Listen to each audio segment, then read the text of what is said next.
Bombshell Brunches, where your hosts Raquel Rudenberg and Christina Lau sip and spill with badass babes every Tuesday morning.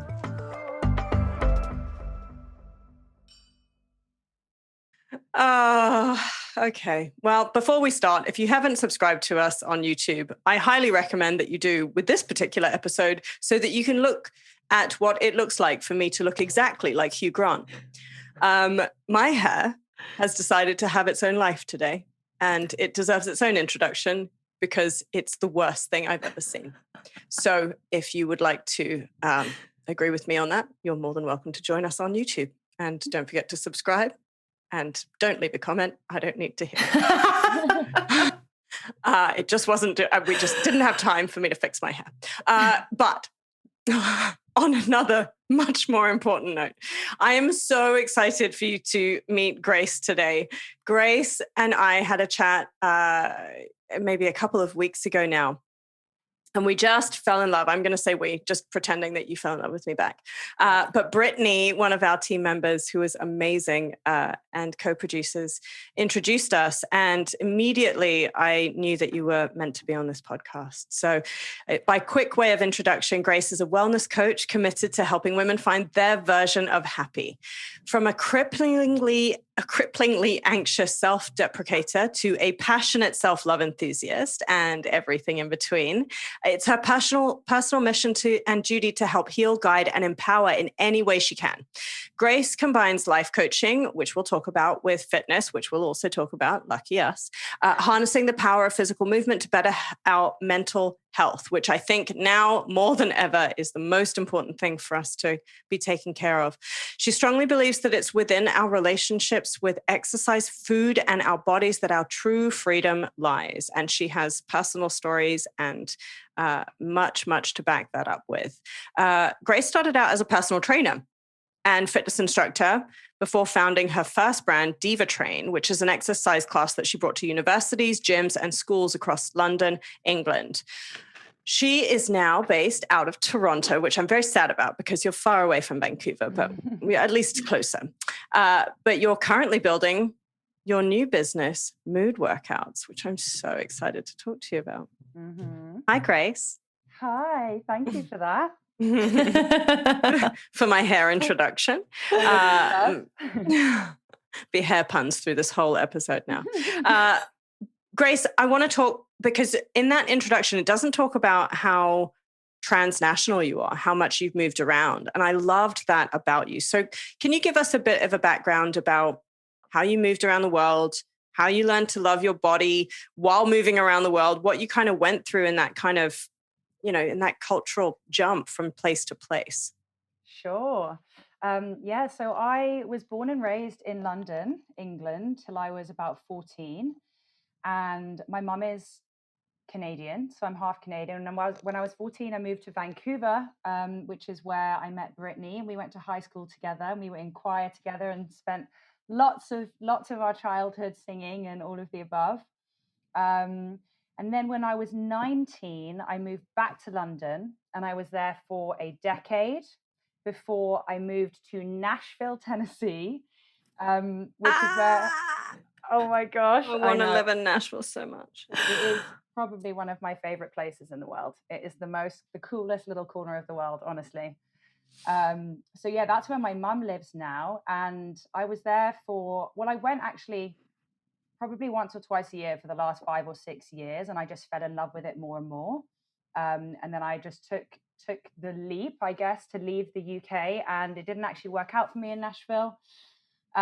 And the biggest leap of faith was then ending up in Toronto, which I had no ties to. I didn't know anyone. I had a family friend here. I came here for a couple of weeks and then kind of just decided I can work there. I have a Canadian passport. I'm just going to go for it. And actually, my journey in the last year, despite the fact that, it's been 2020 and very strange time for us all, has actually been probably one of the biggest growth years that I've had. And so things not working out for me in the US was probably one of the best things that ever happened to me. Yeah. That's amazing. Super crazy. So you've only been in Canada. Well, you grew up partially in Canada, but you've only been here now in Toronto for a year. So I moved January 2020, and then I actually flew back to the UK in March of 2020 for something unrelated to COVID, and ended up staying for 3.5 months. So Yes. Wow. I've not actually spent a full year here yet because I was locked down there. Oh gosh, yeah, and it's bad there. Mhm. So yeah, I didn't really tie in the body stuff there, but that is my geographical story.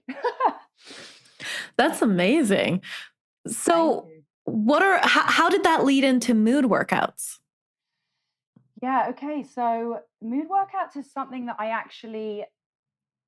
came up with the concept a couple of years ago now. And it was a conversation that I was having with this woman, and I met her at like this barbecue that I was at, and just really naturally she started like mentoring and coaching me, and she was like challenging me, but in a really encouraging way. And I already had my first brand, Diva Train, and I was telling her about it, which it started out as an exercise class, and I was saying that it kind of is based on how you want to feel instead of how you want to look. And I was like, essentially, it's like a mood-based workout. And she was like, now that is cool. She was like, that's your thing. Like, that's really cool. And so I was like, oh, like, okay, yeah, I guess. I mean, it's kind of what I was already doing, but I hadn't like branded it as mood workouts yet. Mhm. And she was like, go home tonight. She actually has become a good friend of mine. I spoke to her yesterday, but she was like, go home tonight and see if anyone like has done that yet. And so I went home. It was like 2 years ago. I bought moodworkouts.com and I like planted the seed. And then I left it for a year. Like life stuff happened. You know, Diva Train was still very present for me. Things didn't work out in the US. I moved to Canada, and like I just kind of put it on the back burner because there was so much other stuff going on.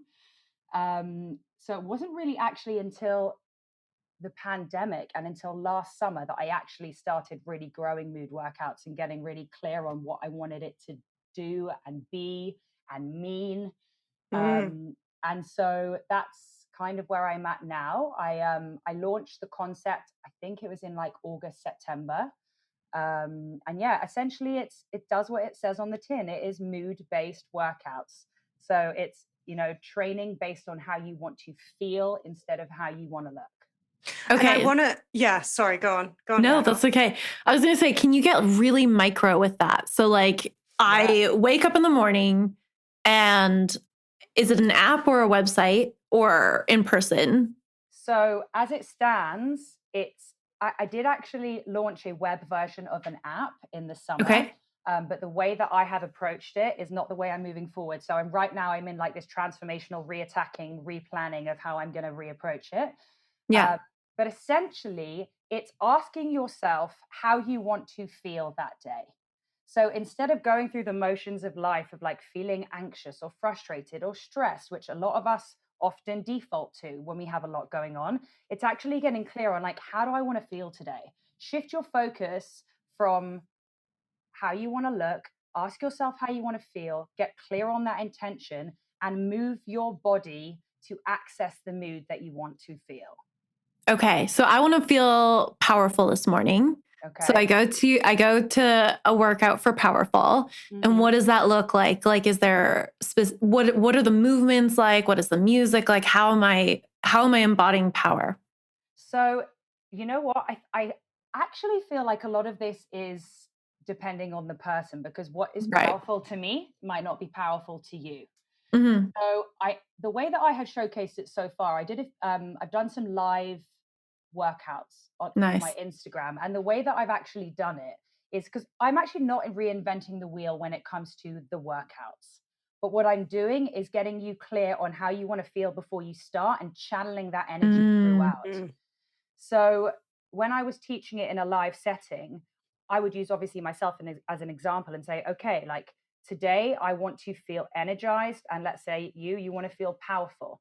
So I would go through, let's say I'm doing a body weight circuit, exercises that, let's say you've got a squat, a plank variation. Like I make sure that your body is like full movement in each circuit. And then in the rest periods, that's when I say, okay, now is a good time to remind yourself of how do you want to feel. And it's almost like combining affirmations with your workout. So like saying like, I am powerful, I am energized, I am strong while you're doing it. Which we'll go to when we talk about the life coaching side of things as well, because I think that's a huge combo, and I think it's really interesting to dive into. But what I want to do first is I want you to separate Diva Train, because one thing that I caught onto that I love about you is you and I are very similar, and Raquel is very similar as well. Brittany, all of us, we're just, okay, we're all the same. But one of the big things is you set an intention for your career. You start to kind of poke around what you like, what you love, what you get really passionate about. You get constant feedback from people. All of a sudden, the serendipitous person or idea or situation comes into play. You go, boom, here's an idea. Here's the new version of what I'm doing. And then you change those goalposts and you start running towards it, and you start to build your arsenal around that. That is so much of what our audience is starting to do and starting to build, or already halfway down the path or certain way down, or are pivoting. So I really want to go back into that and ask you, with Diva Workouts. So you knew you were big into fitness. You started Diva Workouts. Tell me a little bit about Diva Workouts, because that I think is a really important piece into this next iteration of you. And I think we need to normalize as a community and as a society, iterating enough times and being okay with that, rather than saying, I failed at that business and so I did that, which you didn't do. You transcended from these businesses. And I want to highlight that for our audience. Does that make sense? So Diva Train us first, and then we'll mood work out with you after. Totally. Yeah. So Diva Train, I would still consider my baby, because it was like the first thing that I did that was entrepreneurial. And it's something that I did not because I woke up and I was like, I want to be an entrepreneur. I still don't feel like I'm an entrepreneur. I don't have that like business mind. I'm like, Diva Train happened very organically. So I started working at a university in London called LSE, and they hired me on to teach these what they were called was women's only conditioning classes. And it was kind of a trial run to see how they would go. And so the classes first started with like a couple of women in them, like maybe once or twice a week. And within a few months, like these classes were fully booked, and there was more on the timetable. And it was like I had free reign to design the class in any way I want, play whatever music I wanted. And within a few months, I kind of realized like, whoa, like this is really working. Like I've created something here that is, a safe space for women to come and work out in a fully non-judgmental environment. They're not competing against anyone else but themselves. The diva element actually came from the music side of things, because I had like all different types of playlists, but the difference in performance and focus when something like really empowering, like some Beyonce track or just like something like that came on, was like vast, when it like from like a house beat or something, which you can still work out to. But the like girl power sassy music was just like so, I don't know what the word empowering. Is. Yes, empowering. Totally. So that's where the diva side came from. So that was where it started. It was this women's only thing. I created a community within the university where these women, it's like a lot of the women were intimidated in gyms, but felt safe in this space. And sorry, you were already a fitness instructor. Yes. So you were applying for a job, and I just want to go back for those people who are pivoting. You were just applying for jobs wherever you could find a job, right? Is that what was happening? You weren't specifically intentional on, I want to train women and I want to train in this particular way. You were like, I've got my fitness instructor. I need to teach people how to be fit, full stop. Let's see what happens. Throw shit at the wall and see what sticks. Yeah, basically. Yeah. I mean, I'd worked in maybe one or two corporate gyms before that, where I was just a personal trainer, but I hadn't taught that many classes yet.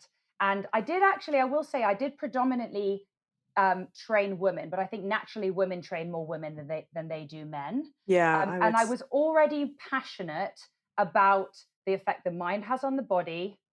And because of my own journey and what I'd been through with body image, I felt like my power and strength lied with working with women.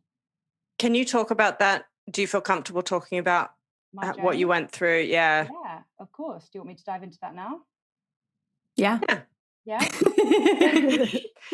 thought it was like, do you want to talk about it down the road or right now? We want everything right now, all of it, always. Okay. I know, of course.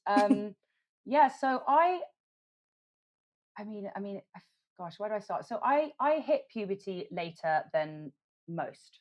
So I hit puberty when I was like 16, 17. So when I became a woman after most of my friends.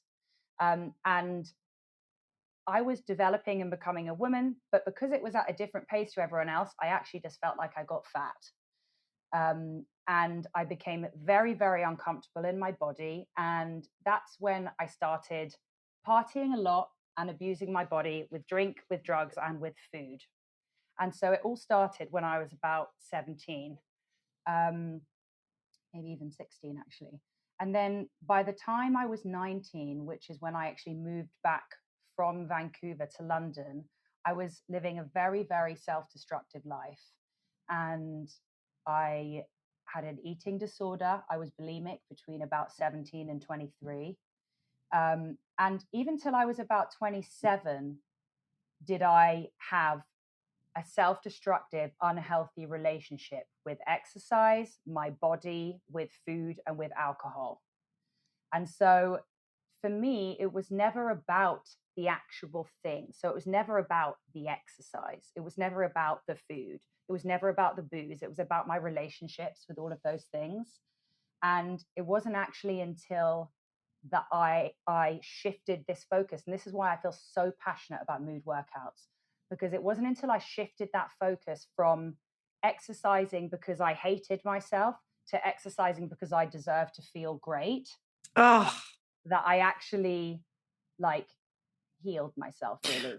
So what was the catalyst for that? Because I think, in all scenarios like that, something has to happen that makes you switch to, okay, I'm going to take this action step and I'm going to make myself healthy. So what was the catalyst and how did you find the resources to do that? Because I think that's another thing that's really difficult is a lot of people might be ready to shift their mindset, but not know where to find the resources to do so. Because it's not an easy transition. It takes time and, your brain has cycles and those thoughts are automatic. So you actually have to retrain the brain. So how did you do that? And what brought you to that spot?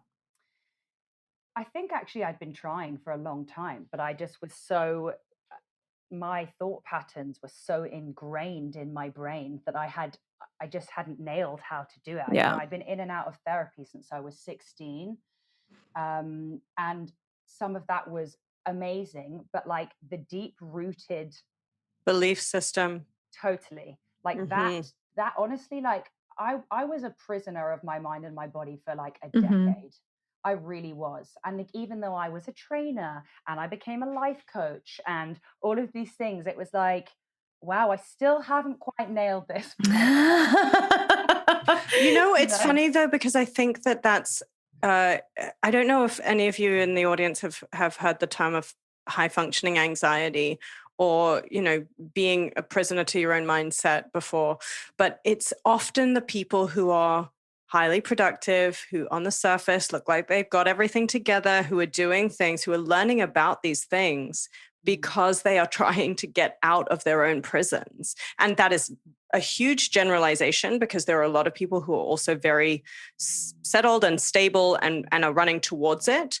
But I think both are actually really valid because when you have a vested interest in healing yourself, you will very easily be able to sympathize towards somebody else. And, I'm reading a book at the moment where I'm like, you haven't actually gone through this. I'm questioning whether I want to believe you fully. Totally. And I actually think that the longevity that I've had with my clients over the years is because they feel that I can relate to them. And so I think that's, I think it's, turning your pain into power. And I think I'd like to think that's something that I've done in being able to help others. Kay, speak to this with me for a second as both a life coach and as a fitness coach, because I'm always until recently, you and I have spoken about this, I've experienced that limiting belief for such a long time. But I've also I used to make myself very outcome based. And I want to know your opinion when you talk to your clients about when they kind of go, oh, well, when will I get there? When will I be happy every single day? When will I, it's just an ongoing thing. And I know I fall into that trap as well. Some days I'm like, I just want to be content. I don't actually want to be ambitious. I don't want to because that means that I'm still driving towards something that I don't think I have sometimes, depending on the day and how I feel. So how do you speak to your clients like that? How do you tell people who are now, this audience here, destinations versus journeys? Yeah, that's a big topic, actually.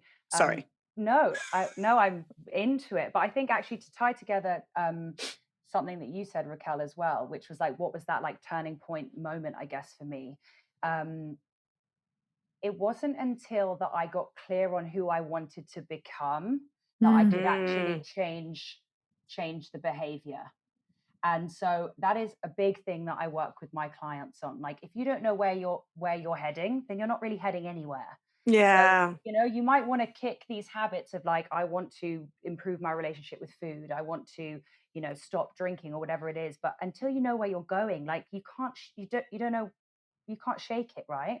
And so I think a big thing for me, the biggest, was getting clear on like, who do I actually want to be?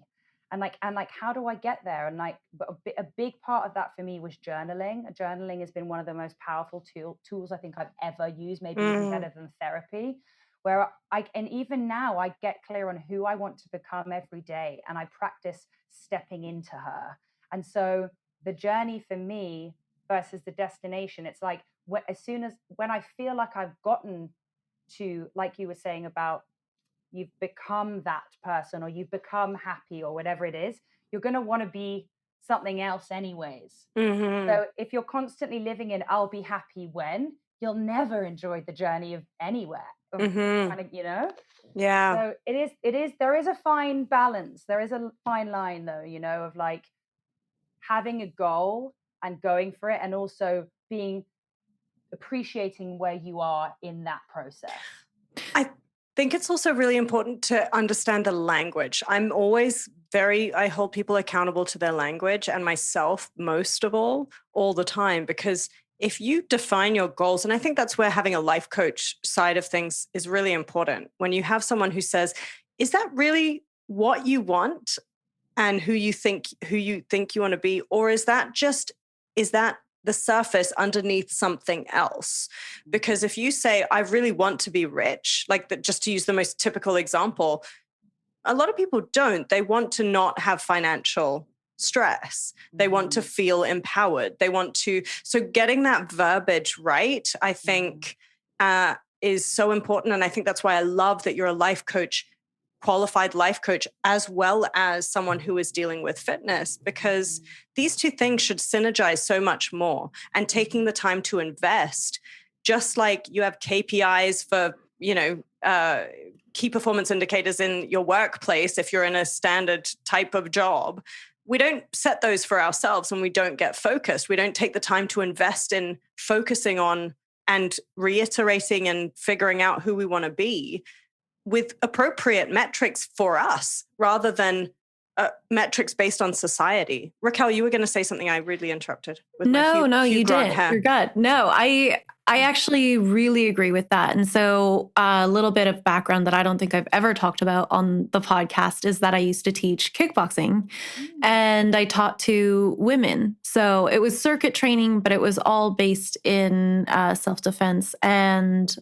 one of the big things that I noticed a difference between people being successful in their goals and not successful is the idea of what I think of as like micro milestones. So people would say, oh, I want to lose 50 pounds. Okay, that's a long-term goal. And for you to see the changes day to day is so hard. And people are already so self-critical. So that if people had that mindset, it was very difficult to move forward. But if they said, okay, I'm going to do my best punch this month. Like I'm going to be the fastest I could be. And it's more about something that you could actually measure in that day rather than something that's like a future thing. All of a sudden they would be dynamite. And then they were so proud and they were powerful and strong and fast and all of these things. And I think about it like, you know, doing a perfect squat or getting your numbers up. Like if you can focus on those mini milestones, that creates consistency because you're less likely to stop halfway because you're not seeing the results that you want. Or yeah. And just to add to that too, I think that ties in as well with the concept of mood workouts, where it's like, you know, why would you train based on how you hope to look in 90 days time when you could actually train based on how you want to feel today? Because that's where the longevity is. Yes. Because you actually achieve results immediately because it's instant gratification. It's not like you're on this never-ending cycle of, you know, an unrealistic body image that you are promised at some ridiculous like program that just isn't sustainable, you know, and like that's what leaves women feeling deflated. Yes. Like, you know? Yeah. I really wonder, and I wonder if you can speak to this, how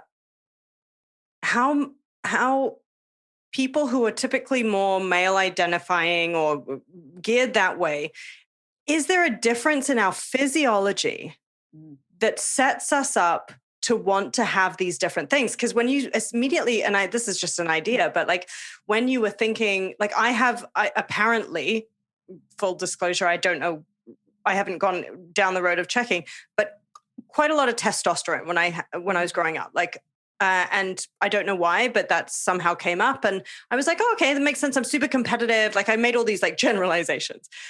And I know that we have the masculine and the feminine, but I think it's really important to take a minute to go, okay, well, if you're more masculine tending, and it could just be like a feeling on the day. Like some days I'm like, I want to punch things and do high impact stuff. And, you know, if you're feeling a certain way, does that set you up? Like how, I guess the question is, a lot of our systems are set up for male style things or masculine style things. Fitness, training, mindset, you know, we've talked to people who have said, yeah, you know, data is based on white men for the most part, because that's who they have access to on a scientific level when you're doing tests and things like that. So how do you differentiate how a typically female identifying person would work out and gain that sense of achievement as compared to a highly potentially competitive, let's say the stereotypical alpha male? Mm-hmm. So I've always said with my clients, you have to do what feels good for you. You know, there is no one way to achieve something. And so everybody's going to have different goals. And I actually, before I train anyone, I ask them if there is like one particular exercise or type of exercise that they absolutely hate. And usually I don't include that in their routine, because why would you make someone, just like with the masculine and feminine, if someone doesn't want to tap into their masculine energy, you're not going to why make them do it? That's not their goal. You know, so I think it's again, it's getting clear on like, what do you want? Like, doesn't matter what Joe Bloggs is doing next door. Like, tap into how you want to feel. And if that's something, you know, a vision that I have for mood workouts is hopefully it won't just be me teaching one day, and that on the app it's, you know, I teach the degree of things that I teach, and then I have dance classes and I have yoga and I have, you know, I want people to know that it's like, it's not just one way. You don't have to lift weights if you don't want to. Yeah. You know? And I think I want to correct myself there, because I think actually the ideal is to graduate from gender, is to graduate from that stereotype and be like, you know what, if you're feeling like this is, I think the thing for me is, sometimes I think I want something, like you would say to me, what works really well for you? And I might be like, I love this, but I might be loving that thing because I still have a limiting belief that I want to lose weight. And so I feel like if I self-flagellate with starving myself or long runs or things like that, then then I'll be able to achieve that goal. And therefore in my mind, that is what I love. And I'll say that to you as an outside person. But the reality is my underlying belief system is that I should suffer in order to get the body that I want. Oh, this is such a big topic. I know it is. I know. And so when, because I read this a lot and it's like, everyone, we need to like do what works for you. And I'm like, yeah, but sometimes I literally have to step back and be like, hey, thoughts, what are you doing? Yeah. And I said this to someone the other day. My thoughts would be standing in a corner, like trying to do all this stuff behind my back, like the last person in a restaurant sweeping up. And you're like, hey, and they turn around and they're like, oh, she's not talking to me. It's fine. I'll just keep going. And you're like, hey, no, I'm talking to you. And my thoughts turn around and they're like, yes. It's because you need to put your thoughts in a cage. But they don't know. Them sit in their timeout. No, but the thing is, and that's what I tried to do. I was like, okay, segregate the thoughts. But that's not helpful because they're just trying to help. They were just trying to clean up. When I finally was like, what are you really doing? They were like, oh, well, I just didn't try and clean the stuff up. And I was like, oh, okay, cool. Do we need to do that right now? Is that like a right now thing? And then eventually, like they started to kind of calm down a little bit. But I had to have a separate conversation. Totally. And to add to what you were saying about like whether, let's say the example of running, whether it's you've told yourself that that's what's going to get to your goal faster. I actually usually ask why they don't like the exercise. And if it's just because they find it hard, then I'm like, okay, maybe we can like incorporate something in there. But actually, again, it's getting to the root of it's not about the exercise. It's not about the thing. It's about our relationships with them. It's about our whys. Yes, I love that. And I think that's what I want to encourage people to listen to, because obviously you and I have spoken about this. And so we're going to move into the life coach side of things. So you got qualified. Tell us a little bit about what you did and however much you want to discuss on that side of things. Sure. Okay. So I guess the reason I decided to get qualified as a life coach was because the first time I launched Diva Train, within about 2 weeks of launch, like when I rebranded it from the women's only conditioning class to Diva Train, and that's when I quit my job as the supervisor in the gym at LSE and got it going in different universities and schools, etc. That was when I actually suffered a back injury that put me out of work for nearly a year. And so I just launched this brand and it was like my baby, my identity. I was this like strong, athletic, empowering woman. And that all got like taken away from me very quickly. And it was in that time that I had like an identity crisis, because I was like, if I'm not that girl, young woman doing that, like, who am I? Yeah. And so that's when I was like, okay, I didn't see a way out of my back pain. It was crippling. So I was like, how can I still help people, but without using my body? So that's when I did a foundation in psychotherapy and counseling. I realized that wasn't quite the route that I wanted to go down. But within that's where I found life coaching. And what I loved about it was that, and like I said, I've been in and out of therapy since I was young. But what I loved about coaching is that it doesn't go backwards. It works with here, now, and moving forwards, which is a really nice, it really works well with fitness, because it's like you're moving forwards towards something. And so I basically, I chose a life coaching course. I did, I think it's called Robbins Medanes, but like Tony Robbins is the like head of it. Him and someone else. I believe she's a therapist as well, but I got qualified under him, his strategic intervention. And also just to touch on that a little bit more of my own journey there, it wasn't until exercise, I thought exercise was what was saving me. It was like my 1 hour of the day that I wasn't anxious. I wasn't thinking about the body stuff. It was like my therapy. But it wasn't until that actually got taken away from me that I actually had to fix what was going on in my mind. And so even though it was the most crippling year mentally, physically, one of my life, again, it was one of the best things that ever happened, because it forced me to really go inside, and then obviously led me to what I'm doing now. So yeah. And we talked about this because, full disclosure, I did do the Unleash the Power Within workshop, the Tony Robbins, the 4-day. And it was very funny because Raquel and Brittany knew that I was like really hesitant before I did. I was like, am I about to join a cult? And I know that this is like a typical thing that people say, and he even jokes about it, and that team or even jokes about it on there. The one thing that I do want to say is it's wonderful as long as you don't drink all of the Kool-Aid and not do anything else. And they don't encourage, to be very clear, they don't encourage you to just do one thing and not do anything else.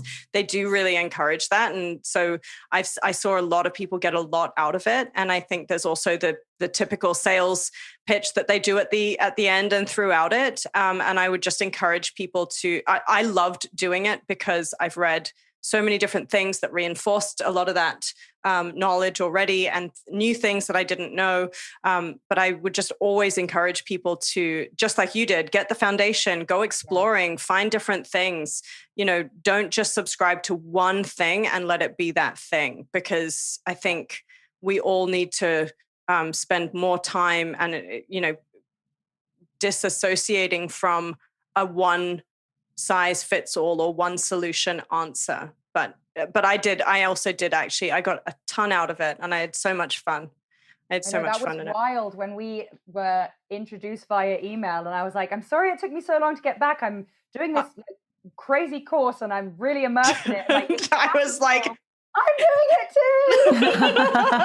Of all, how serendipitous. But I love the serendipity of, it's 11:11 as we're saying that, as we're recording this.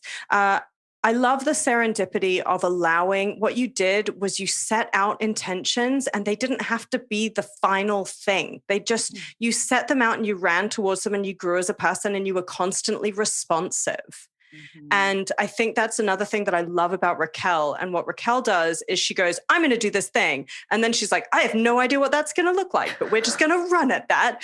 And I'm like, well, how do we build the thing? How do we build the thing? She's like, it's okay. We're going. It's moving now. And I'm just like, oh, okay. But that's, jump on the train. Get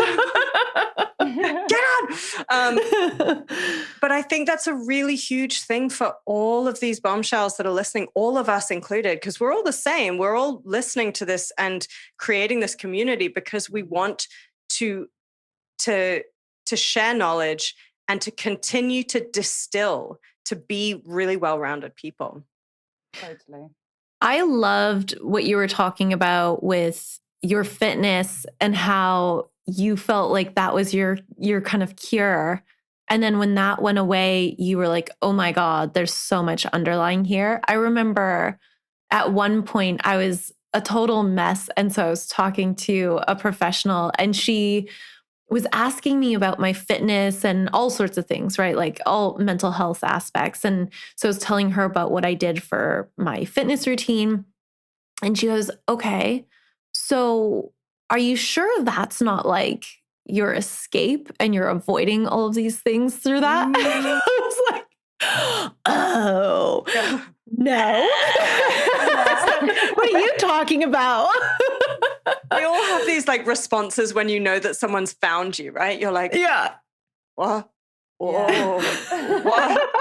So different voices come out. I do it with Larry. I do it with my career coach. I'm like, no, Larry, that's not what it is. And he's like, okay, you can noodle on it. And I'm like, well, I don't even need to noodle on it because that's not who I am. This is why. These are all of the things that I'm doing.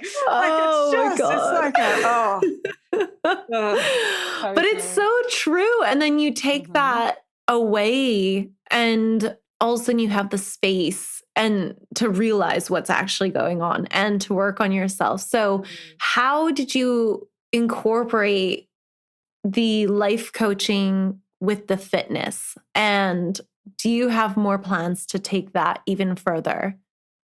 Yeah, so I think, I feel like I kind of was already life coaching with the fitness before I got qualified. I think it's a big part of being a personal trainer. And I also think that was what set me apart is that I focused on the whys, and I wanted to, get to the root of what was going on in the mind. And because if you don't fix what's going on upstairs, like there's no hope with the body. And so I kind of feel like I was already kind of on that path before I'd gotten qualified.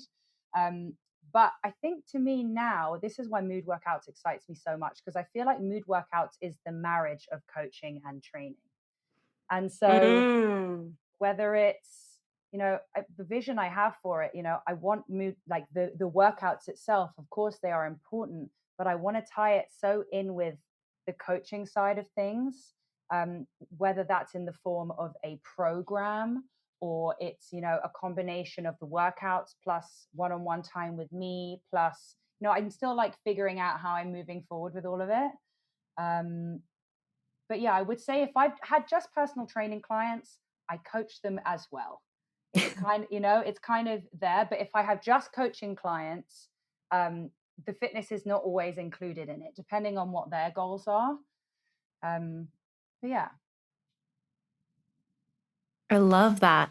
And finally, I wanted to talk to you a bit because you were talking about having eating disorders, having issues with your own body and things like that, and how that can really affect people going to the gym, what it feels like to go to the gym. So can you talk about that a little bit more, what that looks like in someone who is struggling, and maybe some tips that people can use to combat that and to really empower themselves?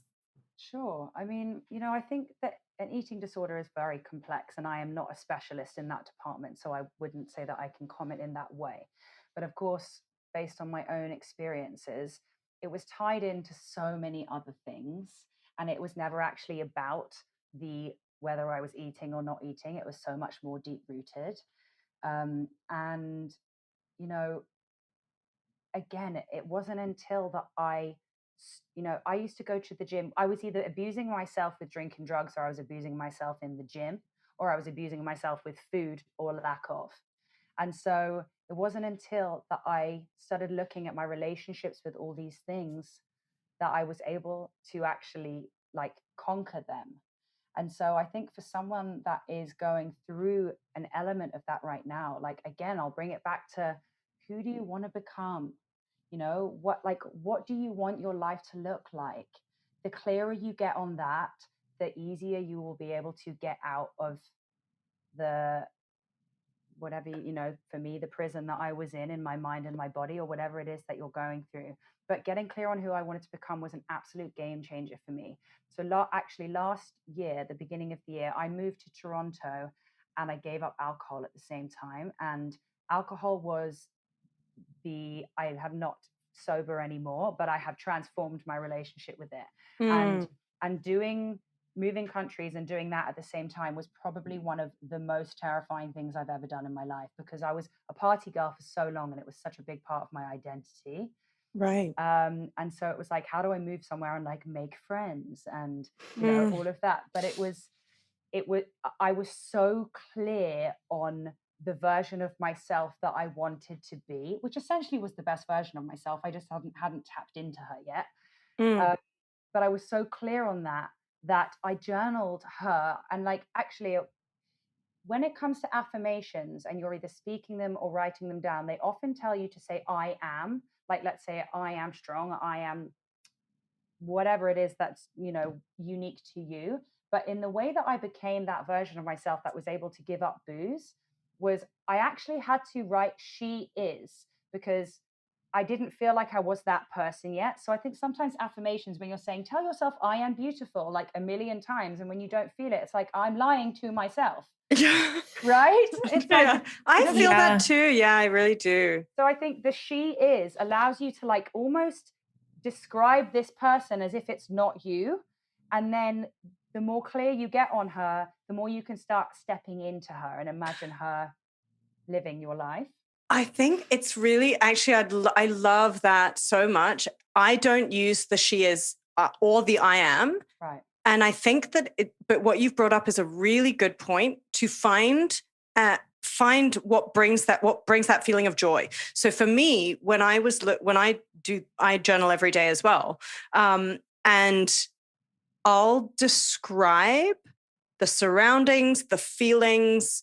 I won't say I am. I'll just say, I love that I get to do this today. I change my verbiage in a way that works for me. And I also use a lot of hypnotherapy-based things because my career coach is a hypnotherapist. So I do a lot of visualizations and I visualize that future self. And those things are really powerful as well. So depending on what kind of learner you are, and actually that's what I wanted to bring up was, there are so many tests that are available to help you figure out what type of learner you are, I would highly encourage you look into it, not just from an andragogical or pedagogical perspective, like not an academic way, but even in terms of how you ingest information and retain it. So if you're the type of person, I need to like write it, see it, and the way I need to write it needs to be in a particular way in order for me to access those feelings. And sometimes you just have to explore. You just have to like take a minute. Again, it comes back to invest in the time to figure out what affirmation really hits you in the heart. Like I will often find it when I'm looking at my vision board and I'm playing my guitar and I'm singing a song and I'm visualizing myself on stage. And as a part of that, I'm visualizing how healthy I feel, and I'm kind of standing in that way. And I know that Tony Robbins says this thing, which the first time I ever heard it, I fell asleep that night with my posture, and I kept waking up in the night and fixing my posture, because the posture can affect your mood, right? Big time. So find that thing, but I love that. I love that too. And I want to go back to what you were saying about truths versus feeling like you're lying to yourself, saying I am blah, blah, blah. It's actually really interesting because I've done a lot of seminars or master classes on sports psychology, especially in terms of riding, like riding horses. And that's one of the really big things they talked about, because there's a lot of resilience that you need in that sport, because it's not just about you, it's also about you and this animal. And so they talk about how the brain will actually argue with you. So if you say something that you don't believe, it actually almost does more damage than it does good. So what you can do instead is you can talk about things that you know to be true. So instead of saying like, I am powerful, when you really don't believe it, if you do believe it, or if you think it's possible, then of course that's great. But if you really, truly don't believe that that's possible, then what you can do is start talking about things that you've done. So I have these in my toolbox. I practiced this all week. I'm prepared. Things that your brain can't argue with is going to start bringing you back down and calming you down and getting you prepared. I call it my resolution. Yeah, I take time to find my resolutions. So when I'm career coaching other people, I'll say to them, if you don't feel like you're amazing at something, let's not worry about that. Let's find the things that are non-negotiably, that you do. And those stapled resolutions, the best. And I often say, like, I'm not confident, I'm resolute. Mm-hmm. That's about focus as well, isn't it? Focus on the good stuff. What can you focus on that's going to make you feel empowered right now, instead of focusing on your lack of? Yes. I found this whole running theme of today is you have been an incredible example of someone who was running away from a bunch of stuff and turned your life around to run towards. Totally. And I think that's how you help other people. That's what you seem to have done. Your whole life has set you up to be able to be a huge role model, to be able to show people that running towards things, even when you say like, I went to therapy, which was great and it was useful, but it was all past stuff. And I've transformed to one, not that the past is not important, it really is. But when you really get down to that, okay, you've got work to do.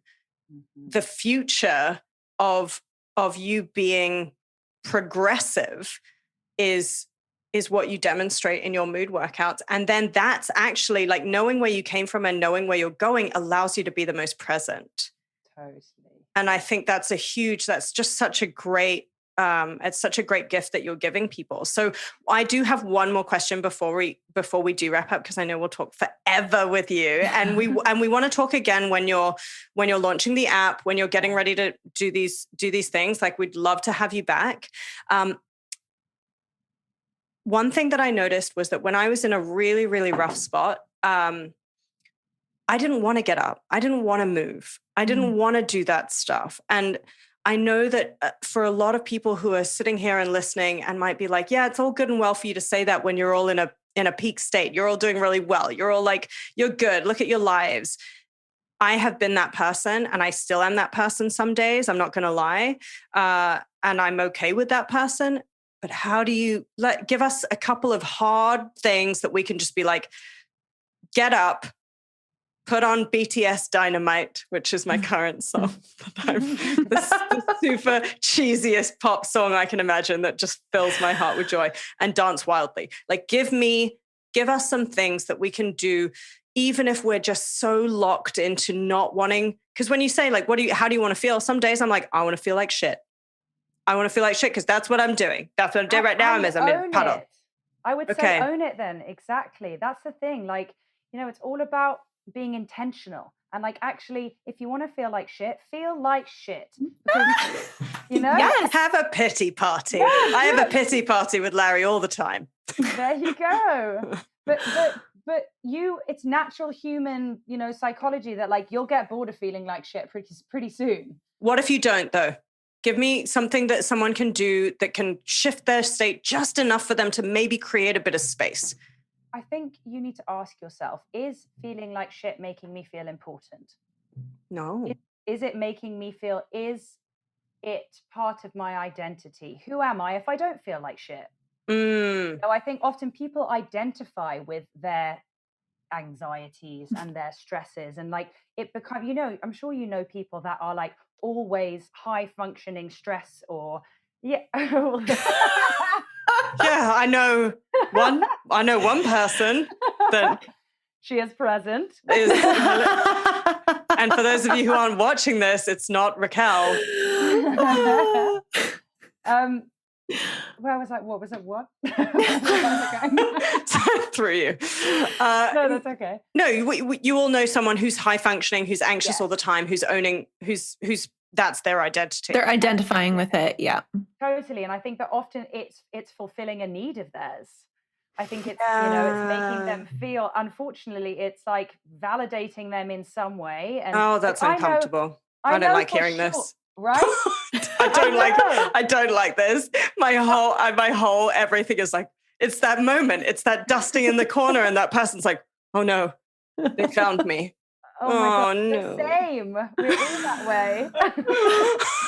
Sort of like creep away from the mic. Like, I'm just gonna. She just turned into Raggedy. Just turned into Raggedy which we haven't aired that episode, so nobody's gonna get that. Raggedy from Rupert Bear, who's like that. Look it up, people. Twig, yeah, Raggedy. Oh, okay. I love that. But as far as like I guess a tool as well to get yourself out of there, ask yourself those questions.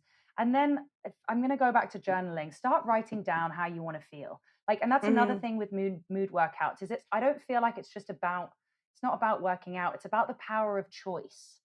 You have the power of choice. You get to decide how you feel today. And yes, there might be, that is a sweeping statement because there's a lot of things going on in a lot of people's lives that could make them feel pretty shit. But you get, there's so much going on around us that we can't control. The only thing we can control is how we choose to respond to it. So, write it down. How do you want to feel? Don't give yourself any time to think the negative thoughts. Get up in the morning, move your body, even if it's just walking to the end of the street. Shake it out of your body. Yeah, movement and journaling are my two saviors. And I think that's a great point. I think sometimes, and what I can only speak for myself, but sometimes I've just found I was in a vast room with all these doors and I know I don't want to be there, but I don't know which door to take. And I think think just knowing that you're in that room at that time and knowing that there are a number of doors, sometimes it's just like, walk out one, just try one. Just go for one and just be like, that didn't work for me, but I still know who I want to be. And I'm going to keep writing or speaking or affirming or whatever works for me. I'm going to go and seek help in different ways. Like I went to see Ocean because I was like, I can't get this out of my being. And I can talk, as we all know, till the end of the days, and I can write till the end of the days. I needed that out of my body. And I needed to find someone who could help me with that. And there's nothing wrong with asking and looking for different people to build a team of wellness around you. Absolutely. Yeah. Yeah. And I would say also, I think there's really something to be said for not overscheduling yourself. Like I know everything right now is about schedule. I have this workout at this time, blah, blah, blah. Mm-hmm. But the other thing is, I mean, our hormones play a whole effect, right? So like if you're trying to push yourself and it's really going against you, your cortisol is going to go through the roof, which is against your goals anyways. So like you said, Grace, I think you take a walk. It's okay. You don't have to do a HIIT workout. You don't have to push a boulder up a mountain. You can just get outside, brew yourself a nice little green tea, and go for a nice little walk with warm little hands. And that can be enough for a day. That's okay. Yeah, and actually, that's such a good point too, because really at the end of the day, it's about being in tune with yourself. Yes. And asking yourself, like, what do I want? You know, like I don't train nearly as hard as I used to, and I'm happier in my body than I ever have been because I actually ask itself, what do you want to do today? Sometimes that's nothing. Sometimes it's going for a walk. Sometimes it's doing a really intense HIIT workout. But it's like being in tune with your body. Don't force yourself to do something because you think you should, because living in shoulds will never make you feel good. Yeah. Oh, there's just so many gem drops here. Holy. This is so fun. Oh, I know. It's so great. I mean, gosh, this is just a 5-star rating kind of podcast episode, isn't it? Brittany was saying to us today, she was like, you don't ever ask anyone to rate the podcast. And we were like, oh, it kind of like moved out of frame. So if you're all listening here, take a minute, subscribe, and before you do that, I want you to go and follow Grace. Where can we best find you on Instagram, on socials? What's the best way to follow? Yeah, at Grace Lindsey Living is my Insta. I also have at Mood Workouts. And I would say those are a good place to start. My new website is launching soon. That's going to be withgracelindsey.com. And hopefully we'll be able to do some collabs on that and give people some little insights, little bombshell bunches, bumps. Great. That's perfect. So Raquel, do you have any closing statements? I feel like I've talked more than you have today. I was in a chatterbox mode with Grace. No, that's it. Thank you so much for joining us. This was fabulous. Love it. Really great. Thank you so much. Woo. Thanks for listening, bombshells. In order to continue to elevate, subscribe and don't forget to click that little bell so you can get notified every time we have a new badass brunch. Until next time, stay focused, fierce, and fabulous.